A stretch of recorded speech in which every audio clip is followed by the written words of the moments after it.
Welcome to TV next. ఈరోజు మనం త్రిపుర రాష్ట్ర గవర్నర్ ఎన్ ఇంద్రసేనారెడ్డి గారి గురించి తెలుసుకుందాం. ఇంద్రసేనారెడ్డి గారు రాజకీయ ప్రస్థానం అంతా కూడా బీజేపీతోనే ప్రారంభమైంది. బీజేపీ పార్టీలో అంచెలంచెలుగా ఎదిగి బీజేపీకి ఉమ్మడి ఆంధ్రప్రదేశ్ రాష్ట్రానికి అధ్యక్షులుగా కూడా సేవలు అందించారు. ఇంద్రసేనారెడ్డి గారు అనేక పర్యాయాలు ఎమ్మెల్యేగా కూడా సేవలు అందించారు. అతనుకున్న రాజకీయ పరిజ్ఞానాన్ని, అతనుకున్న రాజకీయ శాస్త్రతను ఉపయోగించుకొని మంచి పదవులు పొందడం కాకుండా ప్రజలకు మేలు చేసే కార్యక్రమాలను కూడా ముందుండేవాడు. ప్రజలకు అవసరం వస్తే చాలు ప్రజల అవసరాలను తెలుసుకొని వాటిని పరిష్కరించడంలో ఇంద్రసేనారెడ్డి పాత్ర ఎనలేదని చెప్పవచ్చు. ఒక్కొక్కసారి ఏదైనా సందర్భంలో కానీ పార్టీలు ఉన్నప్పుడు కానీ ఏదైనా ఇబ్బందులు వచ్చినప్పుడు పార్టీ తరఫున కానీ ప్రజల తరఫున కానీ వెంటనే తాను అక్కడ వాలి ఆ సమస్యను పరిష్కరించే వరకు కూడా ఎదురుపోని వ్యక్తి ఇంద్రసేనారెడ్డి అని చెప్పడం ఎలాంటి అనుమానం లేదు. అందుకని బీజేపీ పార్టీ నాయకత్వం కూడా అతని సేవలను గుర్తించి ఇప్పుడు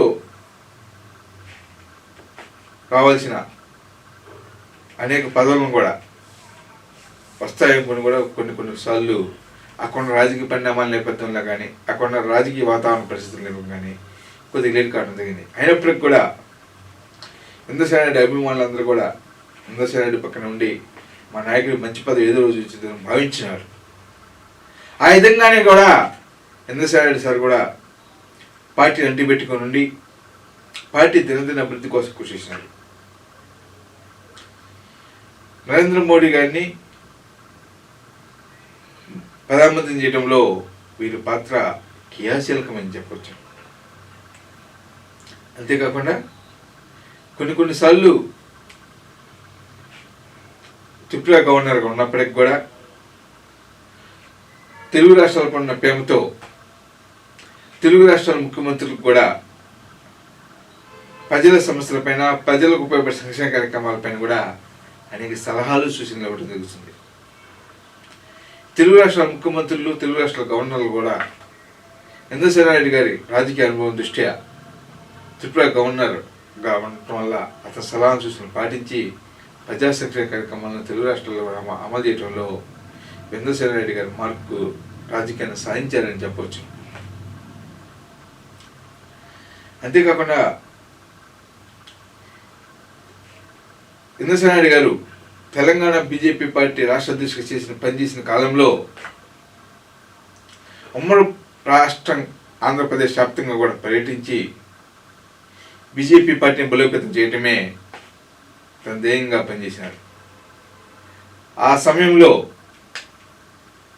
బీజేపీ పార్టీ అంటే గ్రామ స్థాయి నుంచి, బూత్ స్థాయి నుంచి కూడా రాష్ట్ర స్థాయి వరకు కూడా పార్టీని బలోపేతం చేయడం కాకుండా రాష్ట్రంలో క్రియాశీలక శక్తిగా తెలుగు రాష్ట్రాల్లో కింగ్ మేకర్గా ఉండేలాగా చేయడంలో అతని పాత్ర ఎనలేదని చెప్పవచ్చు. అంతేకాకుండా ఎమ్మెల్యేగా పనిచేసిన కాలంలో ఆ నియోజకవర్గాలకు అప్పుడు ముఖ్యమంత్రిని మెప్పించి అనేక నిధులను తీసుకొచ్చి ఆ నియోజకవర్గ అభివృద్ధి చేయడంలో ఇంద్రసేనారెడ్డి గారి పాత్ర క్రియాశీలకమైనది. ఎన్నోసార్లు ప్రతిపక్షంలో ఉన్నప్పటికీ, కొన్నిసార్లు అధికార పక్షంలో ఉన్నప్పటికీ ఇప్పటికి కూడా ప్రజల సమస్యల ధ్యేయంగా పనిచేయడం వల్లనే నేడు ఇంద్రసేనారెడ్డి గారు త్రిపుర గవర్నర్గా ఉన్నారని చెప్పటంలో ఎలాంటి అనుమానం లేదు. నమ్మిన వ్యక్తి కోసం, నమ్మిన సిద్ధాంతం కోసం, నమ్మిన పార్టీ కోసం అవినిష్టాల నిరంతరంగా పనిచేసే వ్యక్తి ఉన్నారంటే ఇంద్రసేనారెడ్డి సార్ అని చెప్పడంలో కూడా మనం ఎంతో గర్వంగా చెప్పుకోవచ్చు. ఆనాడు సామాన్య కార్యకర్తగా నుంచి ఎలా అయితే రాజకీయ ప్రస్థానం స్టార్ట్ చేసినాడో, నేడు గవర్నర్ అయినప్పటికి కూడా అతని దగ్గరకు వచ్చిన ప్రజలను ఆదరించడంలోనూ అభిమానించడంలోనూ వాళ్ళు అడిగిన పనులు చేసి పెట్టడంలో కూడా వింధ్యసేన రెడ్డి గారు పాత్ర వినలేదని చెప్పవచ్చు. త్రిపుర రాష్ట్రానికి గవర్నర్గా సేవలు అందిస్తూ త్రిపుర రాష్ట్రాన్ని అభివృద్ధి పదంలో తీసుకెళ్లడంలో వీరి పాత్ర అమోఘమైంది. అక్కడ ప్రజల సమస్యలు ప్రజలు ఎదుర్కొంటున్న సమస్యలను ఎప్పటికప్పుడు తెలుసుకొని ఆ రాష్ట్ర ప్రభుత్వానికి విన్నవించి ఆ రాష్ట్ర ముఖ్యమంత్రిని ఒప్పించి మెప్పించి ఆ సమస్య పరిష్కరించడంలోనూ ప్రజలకు సేవ చేసడంలోనూ ప్రజల మొహాల్లో సిరును ఆస్వాదించడంలో కూడా వింధ్యసేన రెడ్డి ముందుండాలని చెప్పవచ్చు. గవర్నర్గా తనకిచ్చిన బాధ్యతను రాజ్యాంగబద్ధంగా ఎంతో సమర్థవంతంగా నిర్వహిస్తూ రాష్ట్ర పౌరుల హక్కులందరినీ కూడా కాపాడుకుంటూ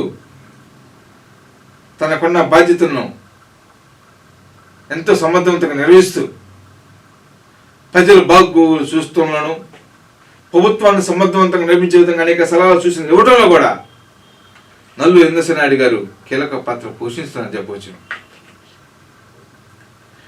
ఒక తెలుగు వ్యక్తి ఇతర రాష్ట్రాల్లో కూడా తనకున్న ప్రతిభ పాఠాలను ఉపయోగించుకొని తనకున్న రాజకీయ అనుభవాన్ని ఉపయోగించుకొని ఆ రాష్ట్రాల అభివృద్ధి కోసం కృషి చేస్తున్నారంటే మన తెలుగు వాళ్ళందరూ కూడా గొప్పగా గర్వించవలసిన పరిస్థితి, గొప్పగా ఆస్వాదించవలసిన పరిస్థితి. అంతేకాకుండా మరో ముఖ్యంగా విషయం ఏంటంటే ఏ కార్యక్రమాన్ని చేపట్టినా కూడా తెలుగు వాళ్ళు అతను ఆహ్వానిస్తే చాలు వెంటనే వచ్చి ఆ కార్యక్రమాన్ని విజయవంతంగా చేయడంలో కూడా నల్లు వింధ్యసేన రెడ్డి గారు ముందుంటారు. రాజ్యాంగబద్ధమైన గవర్నర్ పదవిలో ఉంటూ ప్రభుత్వ కార్యక్రమాల్లో బిజీగా ఉన్నప్పటికి కూడా రోజుకు 4-5 గంటల సమయాన్ని ప్రజల కోసం వెచ్చించడం ప్రజాసేవ కోసమే నడుస్తుందని చెప్పవచ్చు. మరొక ముఖ్య కారణము ఏంటంటే అతని గురించి మనకి సౌమ్యుడు అని, మంచి మనస్తత్వం గలవాడని, అతని దగ్గరికి వెళ్తే పనిచేసి పెడతారని తో పాటు బాధల్లో ఉన్న వాళ్ళకి భరోసా ధైర్యాన్ని కూడా కల్పిస్తారన్న సంగతి కూడా మనందరికీ తెలిసిన అక్షర సత్యం అని చెప్పవచ్చు. అందుకనే అతను అనేక మార్లు ఎమ్మెల్యేగా గెలిచినప్పటికి కూడా అనేక మార్లు ప్రభుత్వంలో ఉన్నప్పటికి కూడా ప్రజా సంక్షేమ ధ్యేయంగా పనిచేసినారు తప్ప ఎక్కడ కూడా తన స్వార్థం కోసం ఏనాడు కూడా పనిచేయలేదు. అందుకనే బీజేపీ అధిష్టానం అతన్ని సేవను గుర్తించి నేడు త్రిపుర గవర్నర్గా నియమించడమే కాకుండా అక్కడ కూడా అతని ప్రతిభా పాఠాలను వెలుగుతీయటమే కాకుండా మంచి అపర సైనికుడిగా కూడా పేరు తెచ్చుకుంటున్నారు. నల్లు వింధ్యసేన రెడ్డి గారికి ఢిల్లీ వ్యాప్తంగా కూడా అనేక మంది పెద్ద పెద్ద నాయకులు పరిశీలనలు ఆ పరిశీలనన్నింటిని ఉపయోగించుకొని త్రిపుర రాష్ట్రానికి కూడా మంచి మంచి కార్యక్రమాలను మంచి సంక్షేమ కార్యక్రమాలను చేస్తూ త్రిపుర ప్రజలను విజయవంతం వైపు నడిపిస్తున్నారు. అలాగే కూడా తెలంగాణలోను ఆంధ్రప్రదేశ్లో కూడా వింధ్యసేన రెడ్డి గారికి అనేక మంది అభిమానులు గలరు. మరి ముఖ్యంగా తెలుగు బిడ్డ కావడంతో తెలుగు వాళ్ళందరూ కూడా మన వ్యక్తి ఇతర రాష్ట్రాల్లో కూడా మంచి పేరు ప్రఖ్యాతి పొందుతున్నారని ఎంత గర్వపడుతున్నారు.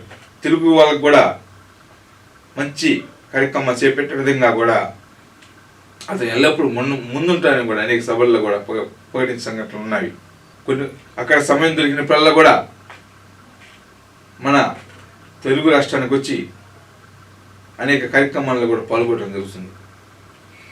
ఏ కార్యక్రమాలకు వెళ్ళినా ప్రజలు తండోపతండాలకు వచ్చి సమస్య నిర్ణయించుకున్నప్పుడు